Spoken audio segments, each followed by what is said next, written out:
The Negro Motorist Green Book, first published in 1936, was a critical guide for African Americans traveling during the 40s, 50s, and early 60s. It was created by a Harlem postal worker, Victor Green, and his colleagues who gathered a listing of restaurants, bars, hotels, and private homes that welcome black travelers across the country.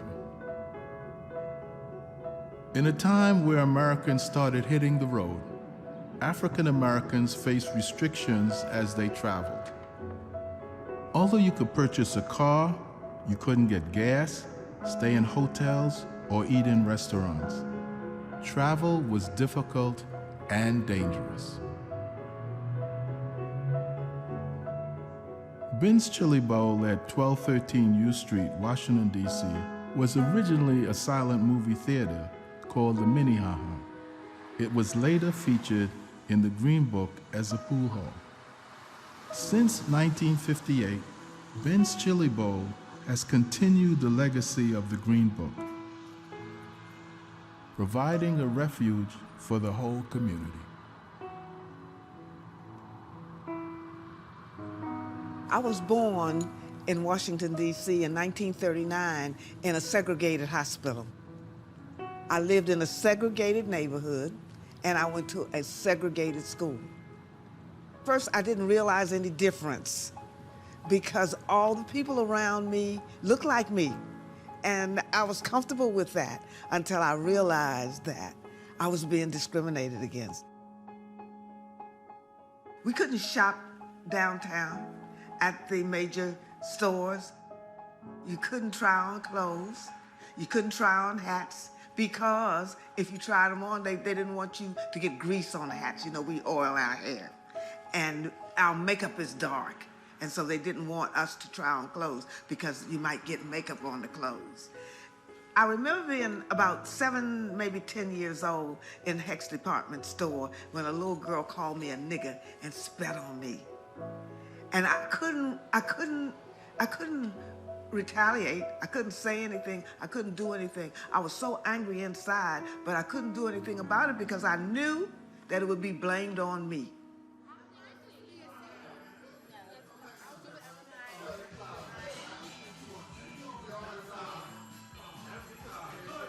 The Green Book was a guide for African Americans to travel safely, to find shelter, food, and gas in a time when these basic rights were not guaranteed.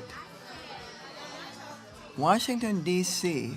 had more listings in the Green Book than any other city in this country.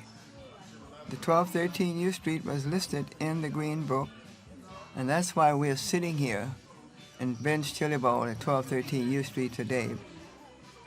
From the very day that we opened up to the current time, it's still a safe haven for people. And we invited the community in, and we started with the neighborhood young men that thought this was home for them. They always sat over there in that corner. There was always 6, 8, 10 of them every evening from different walks of life in the community. When someone spilled something on the floor and their staff was busy, one of them took care of it, would go in the back, get them up. If we were running out of ice, they'd say, hey, Joe, go get some ice for me, kind of place. That was the beginning of the building of a relationship with this community. These young guys that found this to be home. As soon as they started to broadcast professional basketball, put the TV up for them to keep them here, so they wouldn't have to go see that game someplace else. We didn't have TVs in Ben's Chili Bowl, but that was for them. And that brought in that segment of our community. And then, of course, this being the strong, close-knit community that it was, when you came here for a chili dog, you ran into a friend.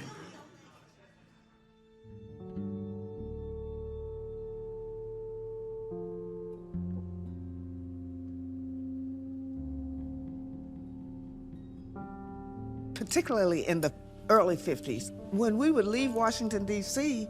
on the train, We could sit anywhere on the train until you got to the Virginia line. And when you get to the Virginia line, you had to go to the last train on the back. And I remember being so frustrated because we could not eat on the highway. If the train stopped, we couldn't eat. We couldn't relieve ourselves on the train. You either had to hold it or relieve yourself sitting there, and then you're wet.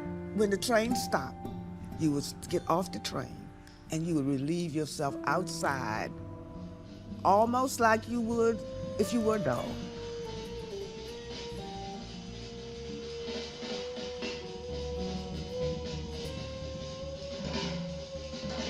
And that's the way, basically, I thought that white people felt about me as a black African-American or Negro woman or whatever, nigger woman or whatever, that they felt like I was not human, not a human being, that I was less than a human being. I see people treat their dogs better now. Right now, they treat the dogs better than they treated us as black Americans. Well, you know, one of the things that I remember was traveling from Southwest Georgia down to Mississippi. And this was right after Miss Hamer had been beaten.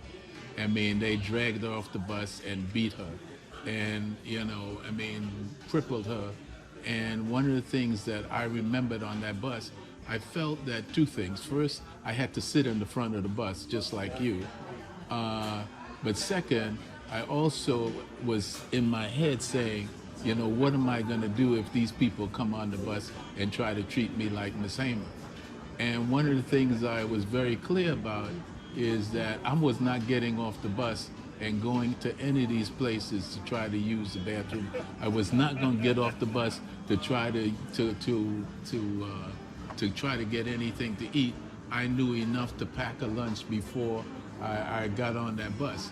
Now, it was a 10-hour ride from Albany, Georgia, down to Jackson, Mississippi. But, I mean, it was, you know, it was really tough trying to not only deal with the question of where you're going to go to the bathroom, where you're going to go eat, but whether if you exercised your right under the law, whether somebody was going to come up there and try to assault you. That was a reality that we wanted to change. I mean, I remember I was maybe 14 years old when I started seeing the challenge, the real challenge in Montgomery with the bus boycott, with Rosa Parks. Just in terms of local transportation and interstate transportation, we had to face people telling us, you're not good as we are. And now, because of people who got on the bus and challenged, you know, the institutions that were developed, we now you can dream big. You can dream bigger than we could dream. We, you know, was important. I mean, the biggest thing that we were able to do, and you know, and Frank can tell you this, the biggest thing we were able to do is we were able to say, you cannot block our dreams. Now, we couldn't say what our dreams were, but we could say, you can't block our dreams. You can't tell us what we can't do. We're gonna kick down all these barriers. Those barriers could be life-threatening. Every trip through America for a black person during those times was potentially fatal. It seemed like many people were out to hurt us or even kill us just because we're black.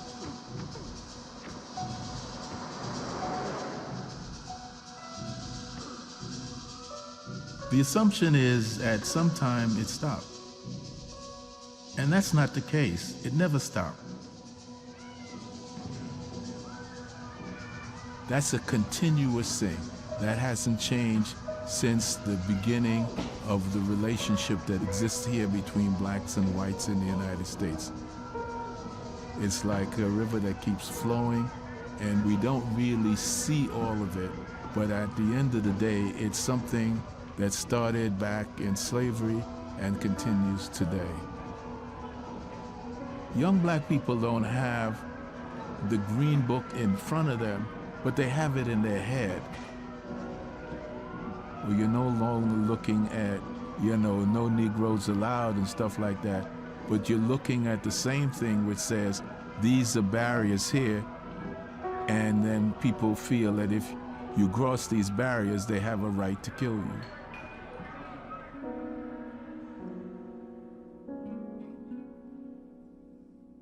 Tamir was such a energetic kid, At 12 years old, he would actually get up in my arms as big as he was and let me hold him and kiss him and squeeze all on him.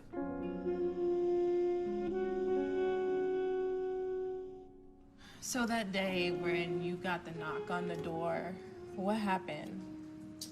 So I was actually coming from the store and putting groceries up, and a knock came at the door. 2 little boys told me that my son was shot by the police. And I was like in denial. I'm like, no, you're not talking about my kids. My kids is at the rec playing. And my oldest son was laying on the couch. He wasn't feeling well, but he ran out right past me. I guess he heard it in a little boy's voice. And he ran out before me, and I'm still trying to get my coat and my shoes on, talking about, my kids is playing. And surely enough, as I walk across the street around a little track where I could see the kids, my son is laying on the ground with 10 police officers surrounding him, and my daughter is screaming in the back of the police car, and they have my other son surrounded, and they put him in the back of the police car. So it was terrible. That's how that day turned out. The police asked me, when they asked me, they told me to calm down, or they were gonna put me in the back of the police car. Because I was trying to get to my son. They never let me get to him. They also let me ride in the front seat as a passenger. Of the police car? Of the ambulance. Of the ambulance. So I never even got a chance to get back, close to my son, to hold his hand, to kiss him and let him know that it was going to be all right. I don't know what they were doing. So he was in the back of the ambulance and you were in the front? Yeah, I was in the front like a passenger. What kind of service were they giving Tamir at the scene? I don't know, because they were surrounding him. They were surrounding him. And I couldn't really see. What were the officers doing? They were just standing there? Well, they were just blocking me, not letting me go towards him, and telling me to calm down. And I'm telling them, you need to let my kids out the car. They're minors and stuff like that. And like I told them, they gave me an ultimatum to stay at the scene of the crime with the other 2 children, or to go with Tamir. I choose to go with Tamir, and I had to leave 2 children at the scene of a crime.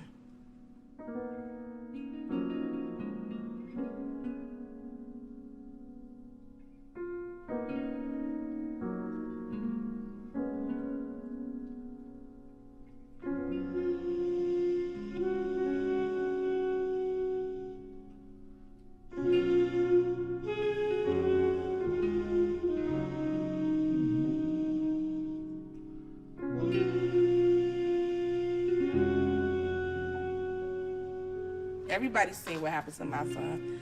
They didn't even want to release that tape. My attorney had to threaten them to release the tape, and after that tape was released, it just went worldwide. What did you see on that tape? Like, what was your reaction to it? My son was scared when they rolled up. He was scared, and he shrugged his shoulders like this. They tried to say he was reaching for his waistband. He wasn't reaching for no. When you roll up fast like that, you scared him. Absolutely. And that's what I see. My son was just scared. like stuck. He was just like, yeah, like, what did I do? Right. Yeah. So, that's I will never get that vision out of my head. That's devastating. I play it over and over again. Also, with the picture of him laying on a gurney, and they would not allow me to touch him because they said he was evidence. So I didn't even get a chance to touch him or none of that. So no kiss last goodbye, hug, kiss, no nothing, no pillow, no nothing. So they said he was evidence, so I couldn't touch him. And I don't really know how that works. What ultimately happened to Tamir's body? So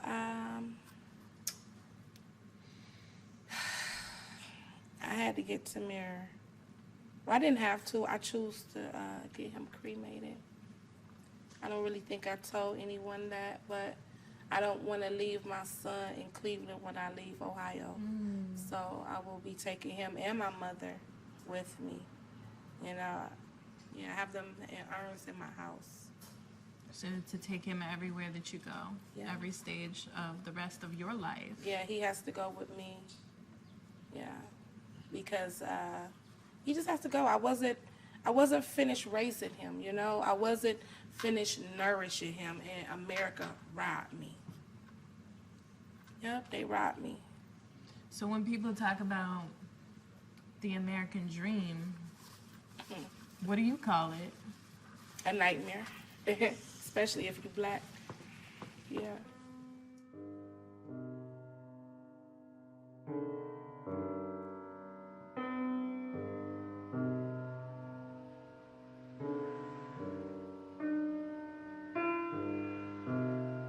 Traveling while black